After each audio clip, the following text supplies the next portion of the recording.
Have you ever been working on a document, it crashes for some reason, and then you've lost the majority of your work?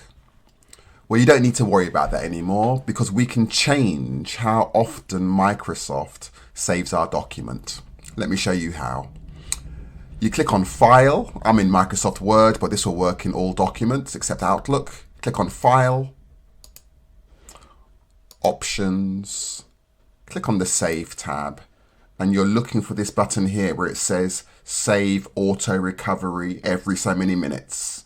This might be 10 minutes or 1 hour, depending on your organization settings. I've changed mine now to 1 minute, the absolute minimum. Click OK. So now, when we open up Microsoft Word, it will remember your settings,